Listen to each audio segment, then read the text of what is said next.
please. All right, thank you, Len. I want to welcome everybody to our continuing series of CTC 2015 Best Of. We have a real treat today that we're going to have Owen Williams do part one of his performance and tuning session that he did for us at CTC. One of the things we realized is when Owen was talking at CTC that we just didn't allow enough time for all the topics that he had. For those of you that don't know Owen, Owen has a very wide and deep breadth of experience with the DATACOM products with many years of working with us. Owen represents several sites that are DATACOM users and is one of our lead customer validation partners on our Agile team. So with that, I'll hand it over to you, Owen, and please wow us with your information.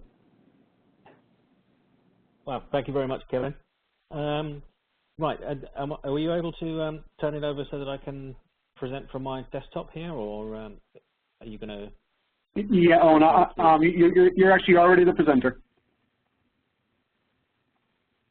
Okay, how do I share my desktop here? Up at the very top. The other option is I actually already loaded your PowerPoint into the WebEx, so you could just advance the slides there if you want. Oh, okay, right. I'll do it that way. Okay. Right, thank you.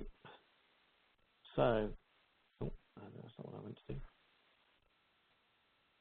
Yeah, no, I think you're going to have to drive these forward, sorry, for me.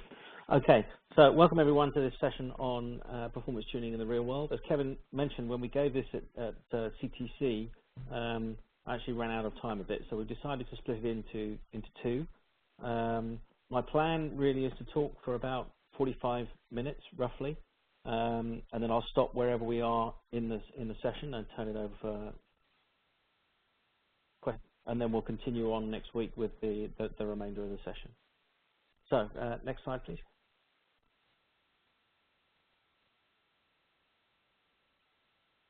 Hello? Can we go to the next slide? Yeah, hold on a second. I needed to take the presenter privileges back to advance it for you. Sorry, thank you. Okay. Right, so the situation we face at the moment is that we have limited resources available, both human resources in the IT department and in terms of infrastructure on the mainframe that is being reduced over time. And so that changes the way that we approach the tuning methods that we've adopted in the past. So I'm going to go through some case studies basically showing what we've done at a few sites that have a mixture of DATACOM, SQL, Ideal, and Metacobol, and you know, the performance and service improvements that we've achieved at those sites.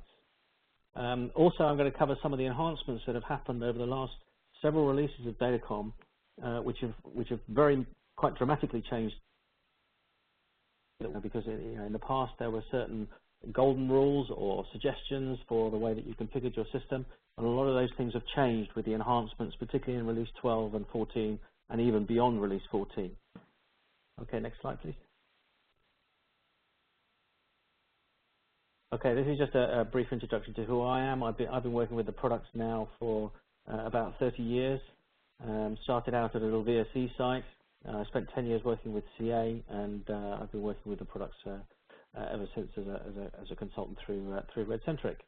RedCentric itself, we have a large team of DATACOM specialists, some DBAs and application specialists, and we look after multiple sites, both in the UK and across Europe, for you know, very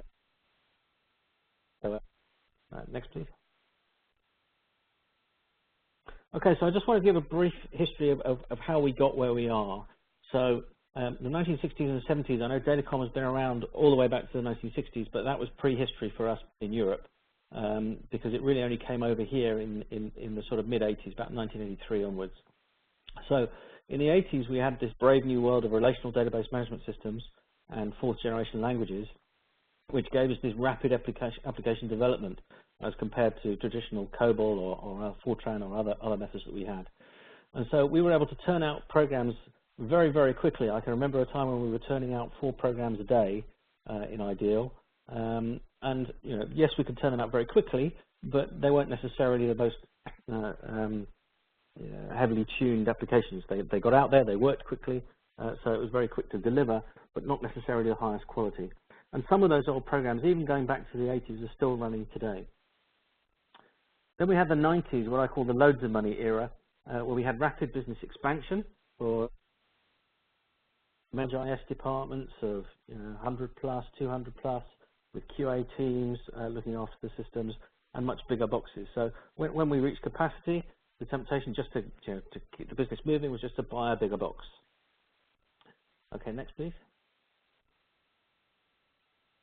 And then when we got into the year 2000, the noughties, then we had a bit of a Y2K backlash. Y2K was a massive IT success. After all, it was one of the very few IT projects that's actually delivered on time. But because it was such a success, a lot of people perceived it as being a big waste of money. A huge amount of money had been spent, and so there was a backlash against that, and a lot of people focused on the costs of IT. And we saw QA cost cutting in IS. Similarly, the mainframe started to be perceived as this legacy and outdated system, and so experienced IT staff moved onto other platforms, onto Intel platforms or Unix platforms, and off to other companies. And we saw a growth in outsourcing to reduce costs and migration projects. So as a result of that, a lot of the skills that we've built up over the previous few years, or a couple of decades really, suddenly had gone out of the door. And then, of course, in the late 2000s, we saw the recession and the crash in various countries, which brought what I termed a change ice age. It wasn't just a change freeze. Things were just frozen. The mainframe, right, this is an old thing sitting in the corner. We're not going to change it. We're just keeping it working until we can find something else to replace it. Now we come into 2010s, where we are now, and people are still focusing on cost control very much, but they're starting to realize that the mainframe can be the lowest cost server by a long way if it's done. Lots and lots of Unix boxes or Intel boxes can provide a solution. The actual cost, the total cost of ownership of those farms of servers can actually work out being much more expensive. And it's our job, and I mean all of our job, not Procentrics, but everyone listening to this presentation, and everyone in CA and all the customers worldwide, to make it so and to convince people that the mainframe can actually be the lowest cost server. And that's what we've achieved at our sites here, and that's what I want to demonstrate. Okay, next please.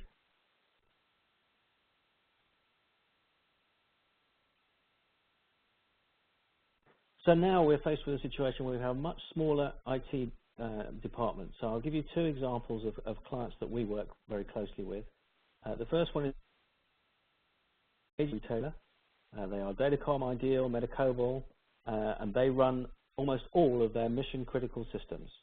So right from stock control to invoicing to purchasing, all of those systems are core run on Datacom, Ideal, and Metacobol.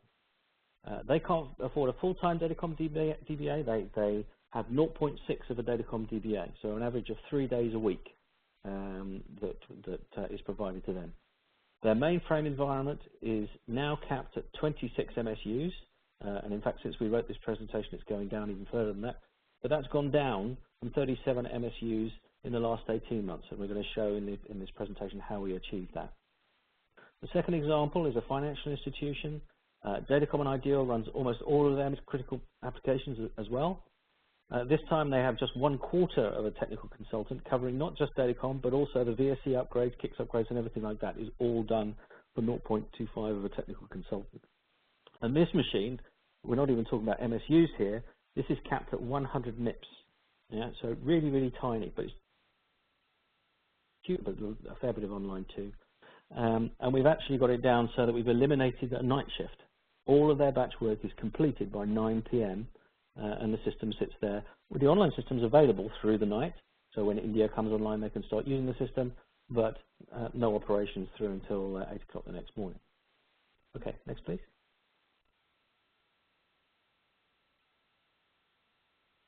So the remit that we're being given now is to reduce the total cost of ownership of the mainframe. So it's doing more with less, and every new application change has to provide a business benefit, and it must be cost justified. Yeah, so we can't just do things because we feel like it anymore, or because we think it's going to be able to improve something. We actually have to put real dollar values on something to say either it's going to make us more money or it's going to reduce costs, then these are exact dollar values that we're expecting to save from making these changes.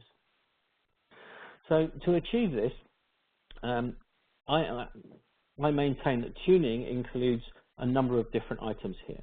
So obviously there's reducing the cost of the existing infrastructure, looking at what we've got and seeing if we can make it run faster or with less resources.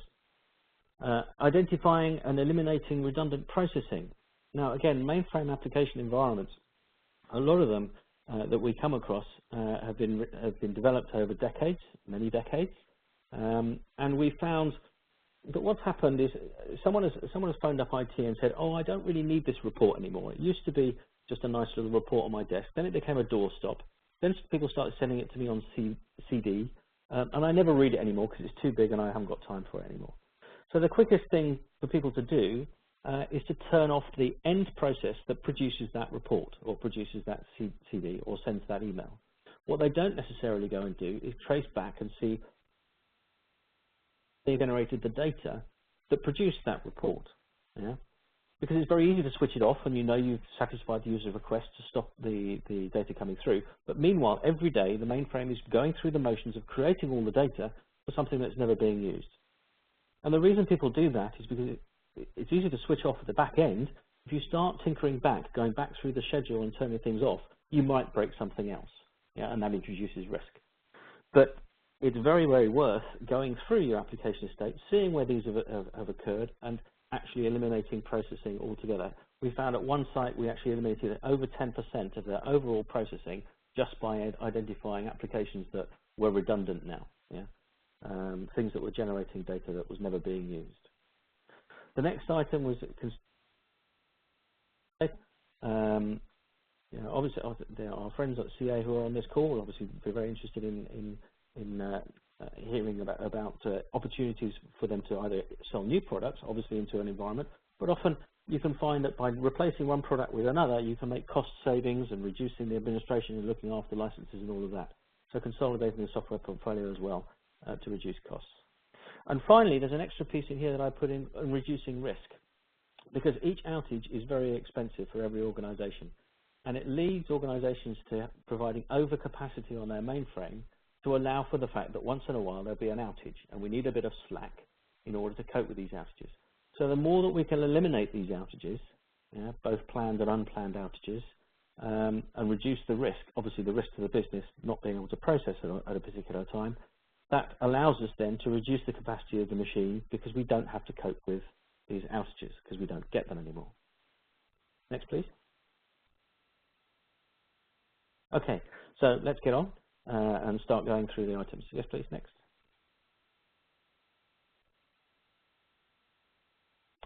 The first one I want to talk about is Access Optimized. This was introduced all the way back in DATACOM Release 9. It's one of the very few times that Joe and his friends have changed the default way that DATACOM operates. And that's a big hint that he really wanted us to start using this. The fact that it's called Access Optimized, the clue's in the name, it makes things run faster. And in particular, it means that we don't throw away that precious cache data that we've built up through the previous processing. If you have a zip, and I'm going to tell you very much later on that if you don't have a zip, please get one, assuming you're ZOS. Then this provides huge benefits as well using Access Optimized, particularly when you have a zip, because you really do not want to throw away that cache data and start having to do I/O. So I've resisted going through and implementing Access Optimized. They still run with Access No-Opt in their start parameters for a number of reasons. One of them was people used to have shared read-only MUFs. Well, Change Data Capture should have eliminated the need for shared read-only MUFs, so that excuse is gone. Several of the new features require Access Optimized as a prerequisite, so not only are you missing out on Access Optimized making your system faster, but also you're missing out on some of the new features that depend on it.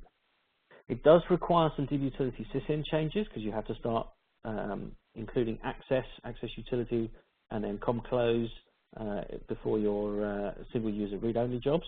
But all of those can be pre-applied and rolled out into your application estate long before turning on Optimize. So please just get on and turn on Access Optimize. I still see sites that are running no opt, and really it's time to move on to Access Optimize. One of the next features we're going to talk about as well will actually simplify these DBUTLTY sys-in changes as well.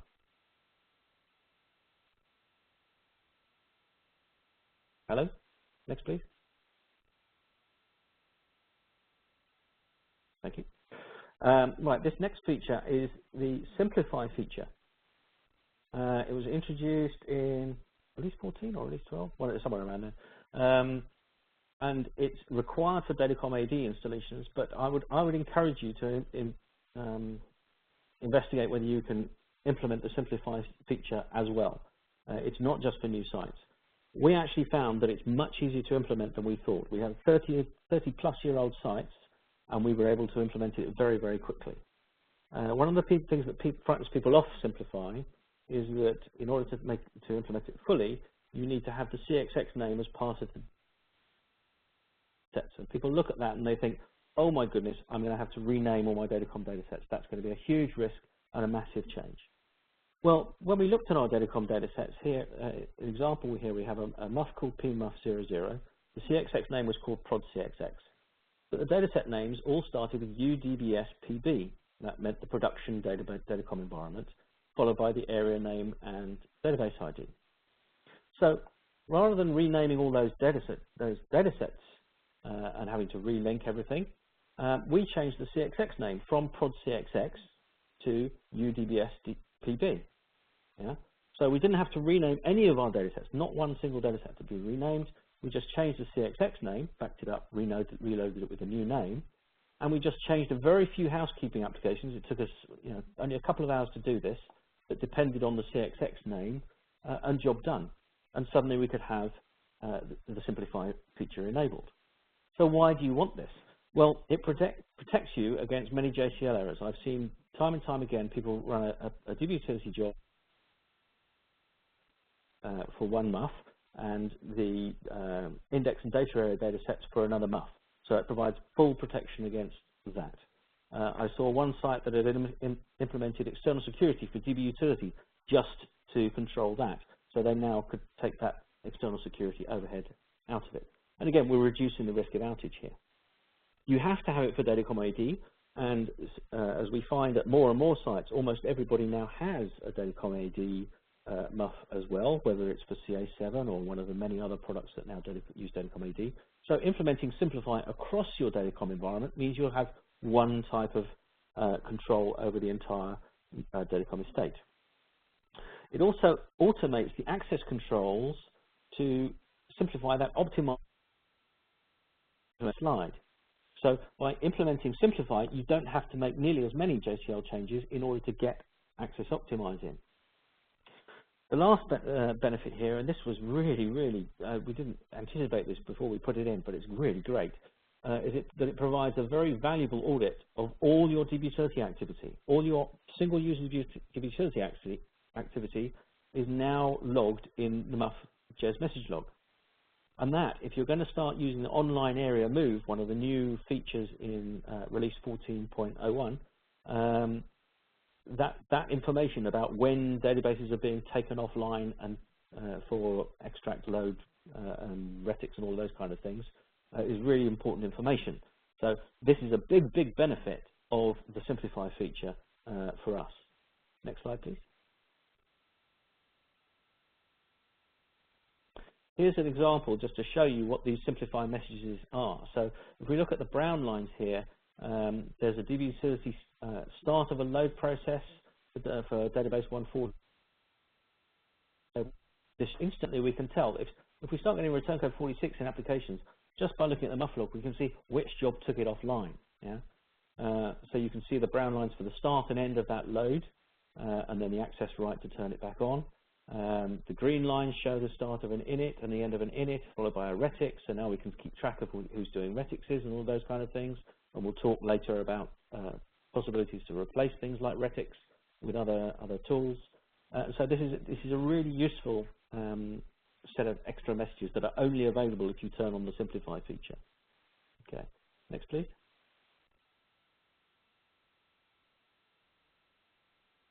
The next thing, this is all to do with reducing risk. The next thing that I would recommend people look at is to implement a shadow muff. But you don't need a hardware coupling facility for this, but it's even better if you have got one. It's very easy to implement. I will recommend that you get current on maintenance, because having implemented shadow, we have had to apply a few PTFs to deal with some issues, so make sure you get current on maintenance. And it eliminates this perceived single point of failure. I've been into sites that are big into DB2 and other database management systems, and they look at Datacom and the muff and go, wow, if that thing goes down, that's my whole database gone. Well, having the shadow means that it will instantly take control, and it eliminates that single point of failure. It also allows you to have a quick swap between the shadow and the primary for applying maintenance without any outages. It can even be used during the full release level upgrade from release 14 to 15. There's another scenario that's published on the CA website as an alternative to the traditional way of doing the upgrade, where you can actually upgrade using the shadow and have a non-outage upgrade. In the past with shadow and with previous methods of connecting following any sort of a bend in muff, necessarily always reconnect. It's got much better with the latest releases of kick services, 14 and 15. So only the in-flight transaction, the very first transaction that tries to contact muff after a failure, that one transaction will fail, and everyone else gets resumed instantly and carries on. So only one user ever sees a brief outage, and if they retry their transaction, obviously they can then reconnect. Okay, next please. Okay, the next feature, this is an old feature, but again, I find sites that haven't put this in here, is dynamic extend. In my opinion, there is no excuse for ever getting a return code 7 or return code 8 in any production environment. Dynamic extend can nowadays be an notice that a data set is getting sort of 90% plus full. You can initiate a dynamic extend at 3 o'clock in the afternoon rather than waiting for it to happen at some time overnight, just to make sure that the DASD is available and under your control. And you can change the extend attributes, things like number of tracks or even now number of cylinders, dynamically on the fly without having to take the database offline and recatalog it. There's a new 1000 alter transaction in DDUPDATE to allow you to make those changes completely on the fly. And another new feature in release 14.01, I think it is, of Datacom, is the online area move. So again, if you're reaching extent limits, let's say you have a data set that isn't defined as multi-volume, and it's reaching the 16 extent limit, or for whatever other reason, you can now do an online area move, so the database is still being open, updated by applications, all the rest of it, and it will move it to a new single extent data set or multi-extent data set if required. You can use this in particular to move to larger 3390 models. So if you were stuck on Model 3 3390s and you want to move to Model 27s, then you can use online area move to do this completely seamlessly 24/7. Okay, next please. Right, this is just an example of using this new DDUPDATE transaction to update an area here called PCW dispatch in production status. So we're directly updating the production status version of the area. A 1000 alter, it says that we're going to alter it on the fly. We want to do an enable, so it's enabled back to dictionary afterwards. Don't forget to do that, otherwise it will be disabled, and you won't be able to see it in data dictionary. And then these 50, I'm changing the dynamic extend quantity from tracks to cylinders here, so that's why it's comma C at the end. And I'm changing the number of dynamic extend tracks, it says here, but it's actually going to be cylinders because of the previous line. So it's going to become dynamic extend 50 cylinders. Even though that attribute is din x tracks, because I've got dynamic extend C, it's actually going to be 50 cylinders is what it's going to use for dynamic extends from now on. So you just run this DDUPDATE, instantly it's in effect, and the next dynamic extend, either initiated by you or when the database fills up, will automatically go and grab 50 cylinders with no outage at all. It's a really cool feature. Okay, next please. Okay, so what we've been talking about up to now is risk reduction, reducing outages and therefore being able to reduce capacity so far. So enough about that. Let's get on with getting some more speed. Next, please.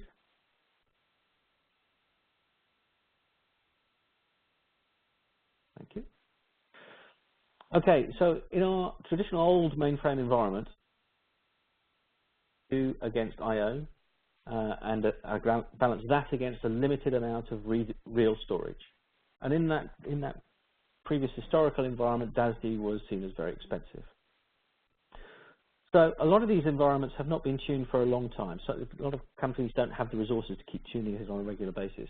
So just have a look and see how much real storage did your mainframe have when you last tuned Datacom, and how much has it got now?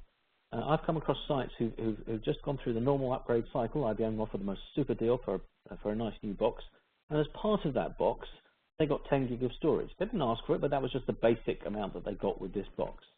Wow, 10 gig of storage. Couldn't we do something with that with the buffers and exploiting some of the caching ability that we have? Index, IXX, DXX, and data buffers, the traditional tuning methods that we all know. Looking at the 5-to-1 ratio to try and improve that. The general pools of IXX, DXX, and data buffers is still a very good place to start for general performance tuning. If you give it more buffers, as a general rule, performance improves. There are limits of diminishing returns when you get to a certain point, but it's a good place to start.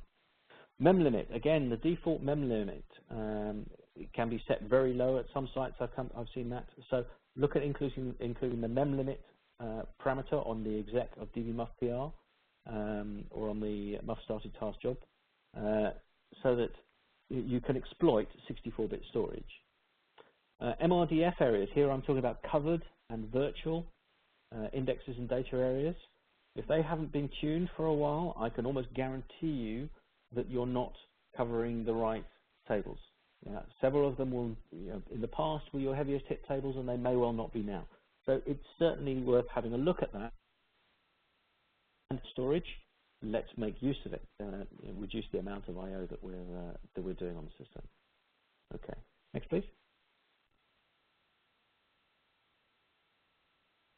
Right, now we can come on to Datacom release 1401, which was really the game changer. I talk about 1401, it's 14.0. Everyone should now be on Datacom release 14, but if you stay current on maintenance, you will in fact have inadvertently installed 1401 and maybe even a few things beyond 1401 already. So this is not a whole release level upgrade or anything, it's just by introducing new PTFs. With the switch that CA have made to agile development, new features have been added into Datacom automatically for you. And some of those changes in these enhancements, these agile enhancements to Datacom 14, is the increase in offload to the zip. Now we see certainly all our sites that we've implemented a zip for, and I know Customs and other sites have really exploited this, a 90+ CPU percentage offload to the zip. So if your multi-user is a significant CPU user on as compared to your entire mainframe, and you don't already have a zip, I would encourage you strongly to buy one or negotiate one at your next CPU replacement cycle. It's a no-brainer. This thing is uncapped. The zip is uncapped, unlike perhaps your general processor environment. And since most of the MUF CPU work can now move off to the zip, that frees up a huge amount of MSUs to either provide to the applications or to reduce costs of the mainframe by reducing the MSU cap that you're currently running with. So now multi-user CPU is cheap, whereas we had to balance. If multi-user was doing lots of CPU work, well, that's consuming our precious general processor. Now all of that work, or almost all of that work, is now on the zip. So you can now look to move as much of your CPU processing over to MUF. The thing we want to avoid now is I/O. So the more we let the database do the work rather than our applications do the work, the better. Traditionally, we've seen a lot of sites that have written record at a time, RAT programs, or set at a time, SAAT application programs that trawl through large amounts of data and do nested for constructs to join tables together to find the few rows that it actually wanted, because the application had to do it. If you switch that to doing SQL, and let SQL do the join and the aggregation, 1,000 rows out of the 10 million rows that it had to trawl through, and it just returns the 1,000 rows that you want, you're letting the database do the work. The application only has to process 1,000 rows. Yeah? The application is running on your precious general processor, so that's chargeable work, whereas the MUF work is running on the free zip processor. Yeah? Similarly, if you have old extract, sort, print applications, again, if you let the database do the work and just retrieve back the rows that you need to do the printing, the report from, you'll get big savings from that. So what we're saying here fundamentally is that the I/O, that is the expensive part because it cannot run on a zip. Due to IBM rules, it's not. So we want to reduce the amount of I/O that Datacom is doing, so that more and more of its time it can spend on the zip. Reviewing those buffers for your index, IXX, DXX, and data pools for the covered and virtual areas. Okay, next please.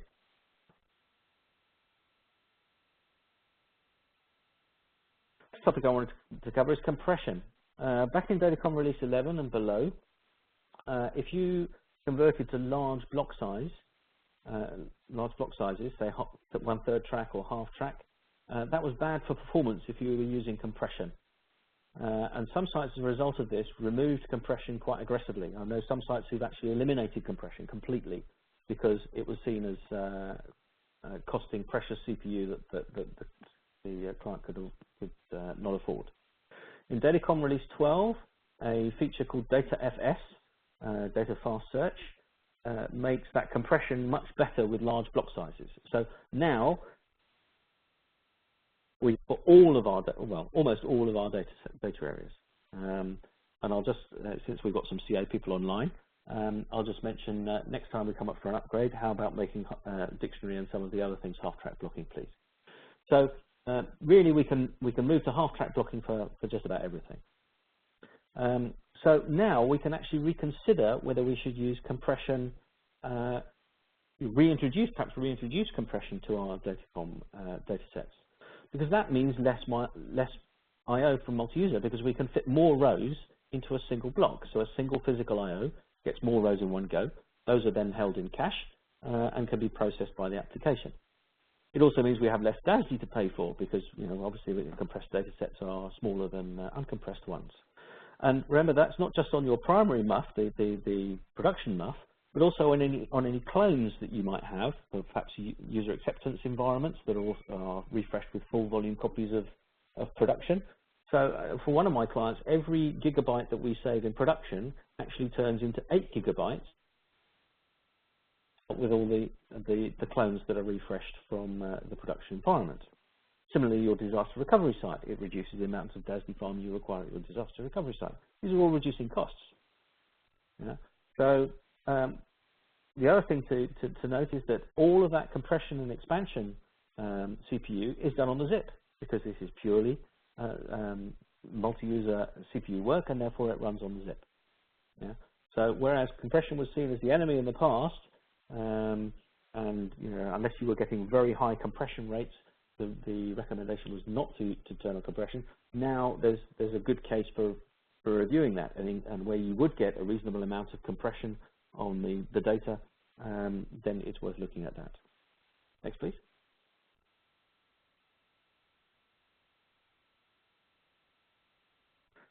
Okay, this has probably come out quite small on your screens, but this is MRDF tuning. This is an SQL query that we run. It's based on a couple of queries that Kevin Schumer provided some time ago, which had to be amalgamated manually. So we have one big query here. This is quite complex, but you can come and paste it from here, or if anyone wants it, just send me an email and I'll email it to you. That goes through looking at, this one is looking at the current MUF area stats and the data sets and the covered and virtual tables, and then the union all at the bottom there. If we go on to the next screen, please. Next screen. Thank you. Here's the second half of the query. So all of this is one query that we execute in DBSQL-PR or in data query, and it looks at the current MRDF environments plus the candidates for the MRDF. So this is covered and virtual that we're looking at. We run to tell us what are we currently covering or having virtual, and what are the potential candidates that should be covered or virtual, so that we can compare that in a single result set. So if we move on to the next screen, please. I'm hoping this is going to be big enough. Yeah, okay. Hopefully you can just about read this. So this shows us for the databases and areas the number of logical reads, physical reads, etc., etc. The bit that's interesting, right on the right-hand side, you see there's a column there that says saved per megabyte. This is how much physical I/O are we saving, or would we save per meg? I mean, each meg costs us money because it is real storage, or at least virtual storage. How much are we, or would we get per megabyte if we were to cache this particular data area or index? So the top line there, you can see there the three columns before that, the M total reads, M physical I/O, and M saved reads. If those are greater than 0, that means that's one we are currently covering. So that's telling us how much we've saved in total reads, total physical I/O, and the savings in reads. Yeah. So that top line is good, right? It is the saving per megabyte is whatever it is, 2 million, 2.9 million per, yes, 2.9 million per meg we're getting for that. So that's a good one we're covering. If we look at the second line for the index on database 183, you see there's 3 zeros in the M total reads, M physical I/O, and M saved reads. That means that's one we're not currently covering. But look, we would get 1.6 million saved per meg. And if we look in the M megs column, about in the middle of the screen here, you can see that on that line, to cache that entire index. So it would only cost us 1 meg, and we'd save 1.6 million reads for that meg. So that's one we should definitely be looking to cover. The next one is fine, but you can see there are more here. If we look at the M megs column, there are several here which are very small, 1 meg, 5.9, 1. There's a few that are really tiny that we're not currently covering, which would give us a big saving. Okay, so that's the top half of this screen. You'll see there's a ... on the bottom half of the screen. This is down the bottom of this report. I reported on everything. So we can see down the bottom here, there's a couple of lines here. If we look at the line that says database 131, area 8, so that one we're covering. It's costing us 60 meg, yeah, 59.11 meg is what it's costing us to cache this particular data area. But looking at the savings per meg, we're only saving 253 IOs per meg, which is pretty poor. There were lots of much better candidates up the top of this report, so we could take away that 60 meg that we gave to area A01 in database 131, and we could cover all those ones that are going to give us tens of thousands, hundreds of thousands, even millions of savings per meg. So this is why I say, if you haven't tuned your MRDF for a while, if you run this query, then you can get a quick indication of where you can retune the covered and virtual areas. Okay, next one.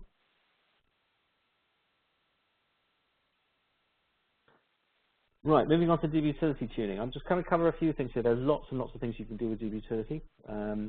So the first thing that we looked at was actually changing the JCL exec for ZF site.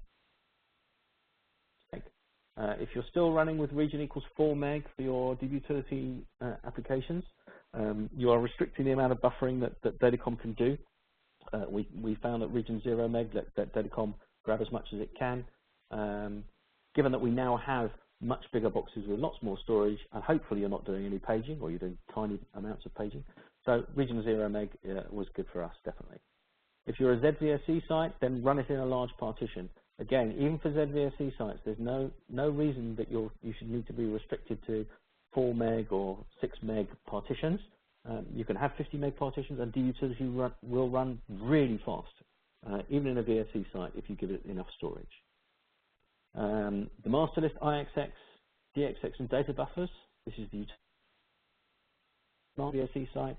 Then look to tune those. In MDS, they made a change. Sorry, in ZOS, I should say, they made a change some time ago so that if you've coded poor values in the master list, DATACOM actually overrides them. But in VSE, it doesn't.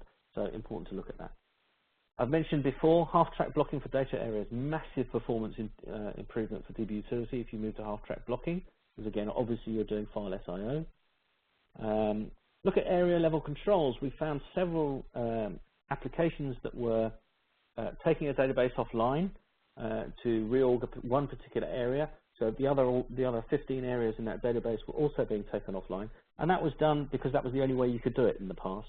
Well, DATACOM, I think released 10, introduced area level controls so that you can just take a single area offline to allow other concurrent jobs to work. So you're eliminating negative dependencies that you might have set up in your scheduler, which again, that allows the batch schedule to complete much quicker, and therefore saving time that you can either claw for the MSUs for the mainframe.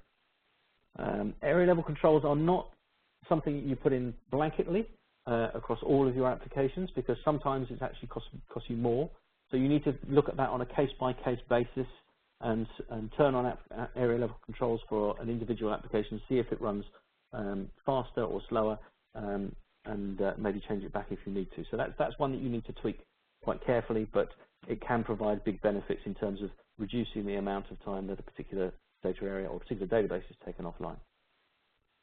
For block size, if you're doing backup and extract, I have come across one or two ZOS sites that were writing out to non-SMS managed datasets, so SMS wasn't overriding the block size, in which case then it takes the same block size areas. It was writing your extract dataset at 4K, which is pretty awful. So do you code the block size on your backups and extracts if you're on non-SMS, or if you're ZVSE? That's definite. If you're SMS, which most sites are on ZOS, you don't need to worry about that because SMS overrides it anyway and chooses an optimum block size for you. For load and retics, we found, having done some experiments and done the maths, because we've converted to half-track blocking, kbytes equals 1641 is the perfect number for us. Always code optimize equals yes. Coding the sort value, I've heard people in CA saying, oh, just code a big number. That's actually not necessarily, it can actually hurt performance quite badly if you do.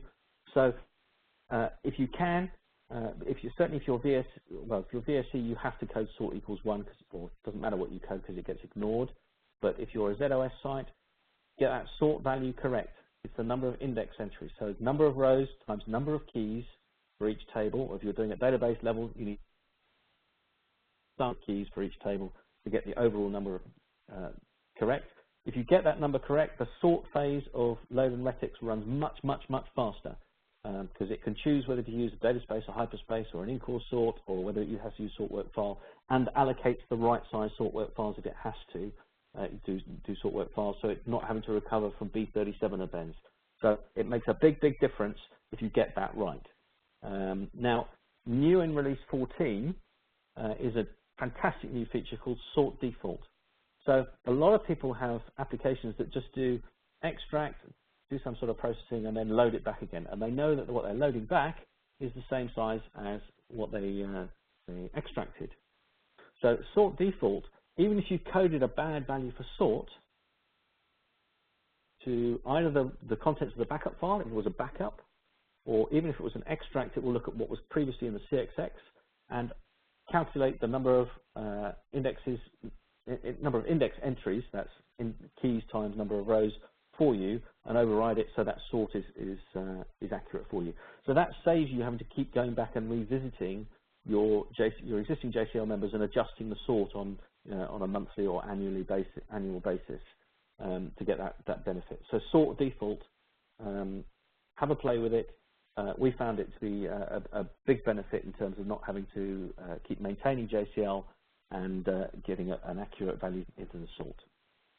I'll also just make a plea that put in option 1 equals quote brackets I quote, and do have a look at those sort messages, whether you're using sync sort, CA sort, IBM sort, whatever, because it does give you lots of diagnostic information just from the sort package to show you what happened in that sort phase. And often you get little warning messages saying this would be much faster if,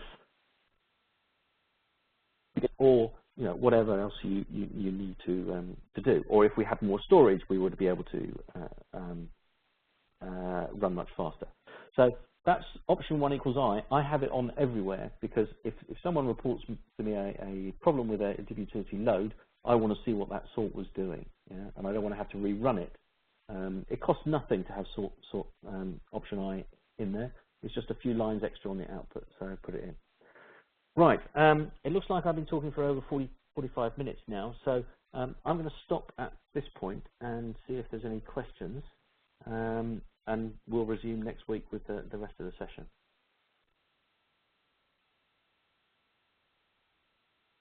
Okay, Len, do you want to take control and see if there's any questions?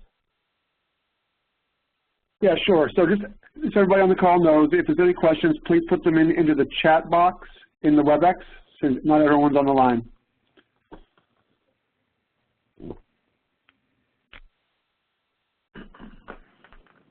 Okay, just while they're doing that, I'll just add a caveat that I should have mentioned at the start of this session. These are experiences that I've had at a number of different sites. Every Datacom site, every mainframe environment, every IT environment is different. So you may well disagree with some of the things I've said, and you're quite right to do so. And please do challenge them, because each site is different, and you may have reasons why you can or can't implement things in a certain way.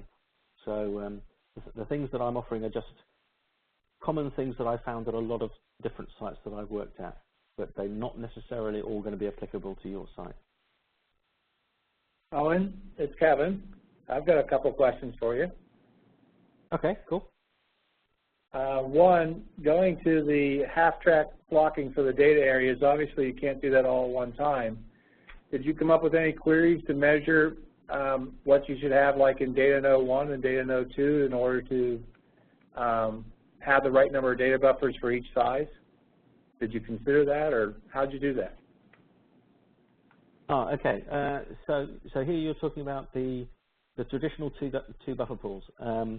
As you know, Kevin, obviously in the new release of Datacom, we can have multiple buffer pools, but we haven't actually made use of that yet.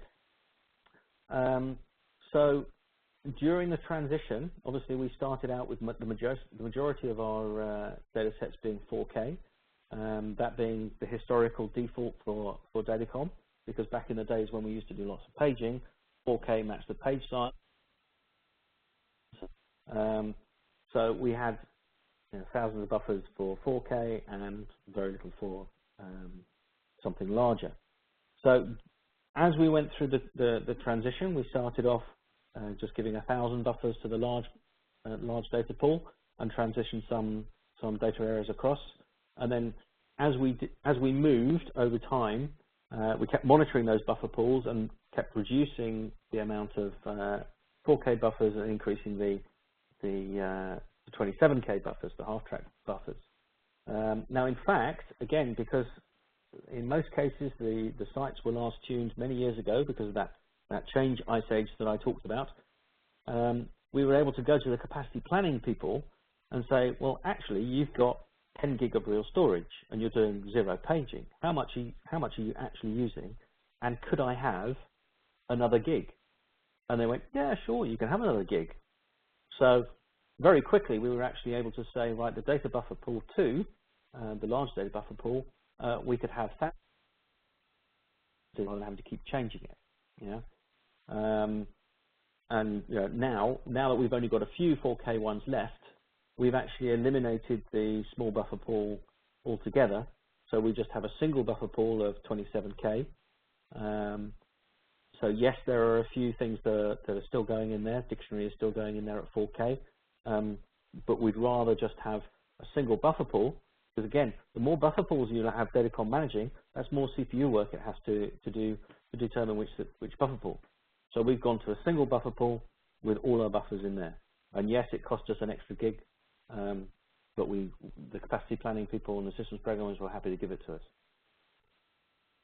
But I guess a side point just to let you know is that if you do load a 4K block into a 27K buffer, we're only going to reference the one 4K page, so we don't actually bring all 27K in if we don't need to.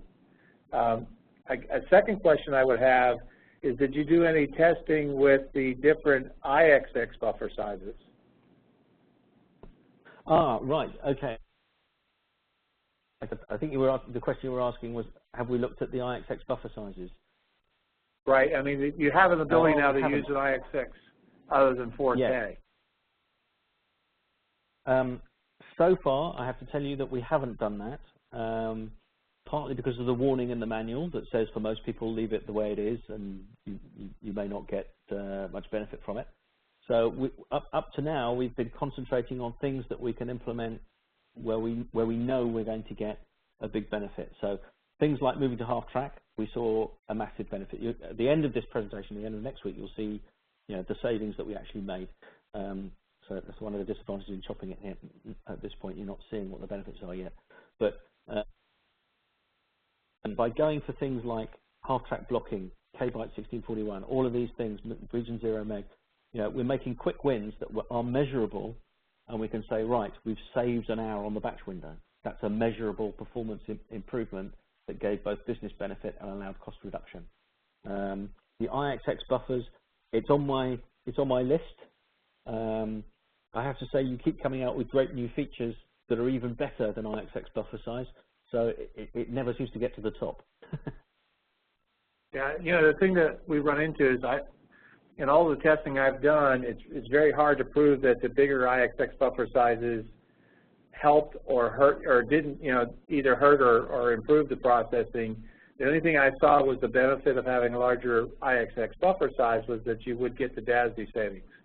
But now if you're covering, obviously if you're covering your indexes, then a lot of that's a moot point. So it was just something I wanted to check because I've never actually been able to prove that it actually helped a lot or hurt a lot. It was just I could save DASD if it was a 7, an 8K block size with, well, a 7, whatever that number is, that magic 7K number with an 8K buffer.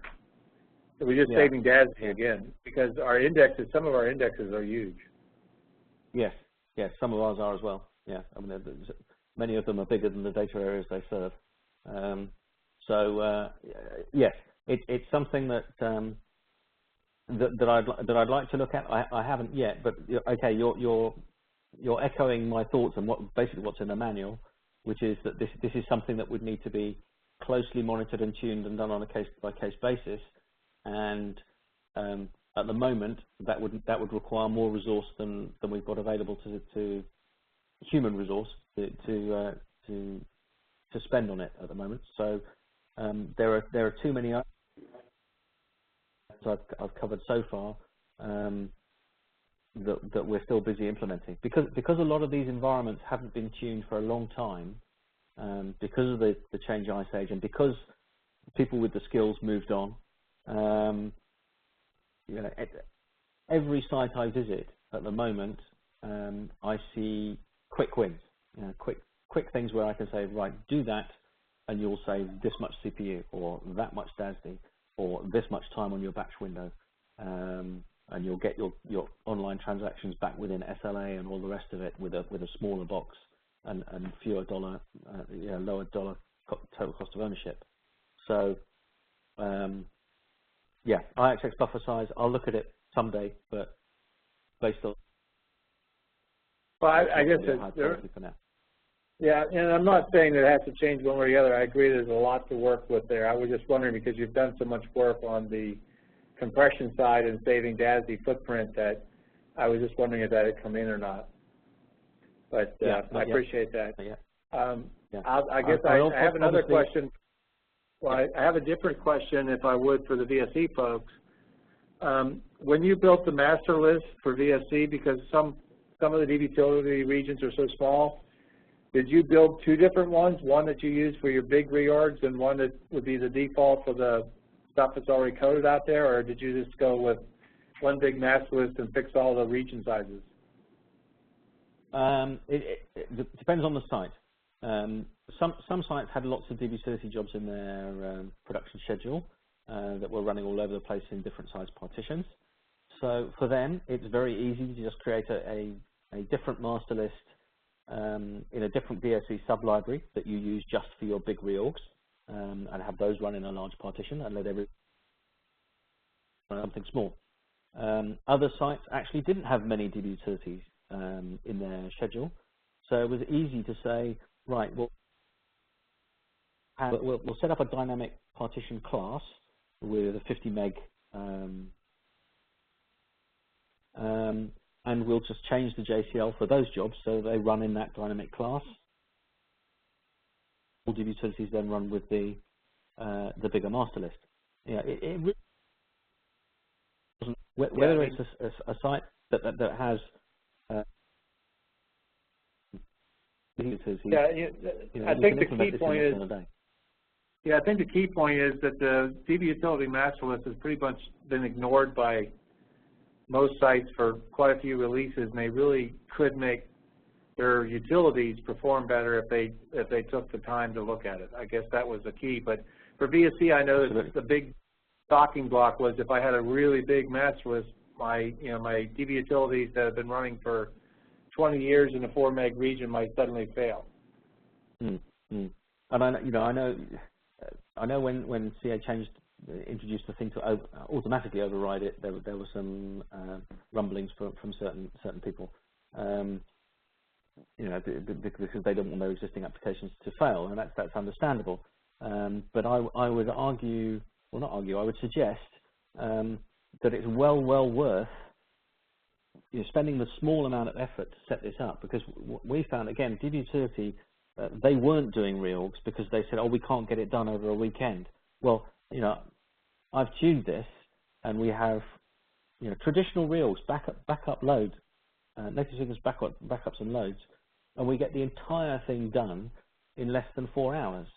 Yeah, when they were saying they couldn't get some of their tables, there are massive. If you tune it properly, you can make DBUTLTY fly. It really, people think DBUTLTY is slow. If it's tuned properly, it's not. And particularly now that you've got the high used mark feature in there, we've actually had cases where it's faster to use DBUTLTY than to use DASDUTLTYs, because DASDUTLTYs, of course, have to deal with the whole physical data set, whereas high used mark, if it's an over-allocated data set to cope with seasonal peaks, but actually only 5% of it is normally in use, DBUTLTY does that 5% really quickly. So, for VSE sites, I would say, especially for VSE sites who are always strapped for big bucks to spend on things, the more tuning you can do and making DBUTLTY faster, and therefore allowing the reorgs to happen, which then means your applications run faster, it's a win-win. Well, I appreciate it, Owen. That's the questions I had. Anyone else have questions out there? Please get Owen while you have them.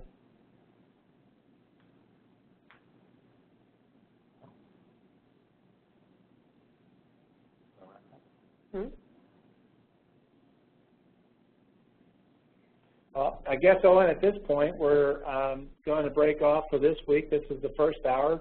We'll have you come back on next week for the second hour of the presentation, and hopefully everyone is getting a lot of value out of this. I enjoyed it. I got a lot of value out. Thank you.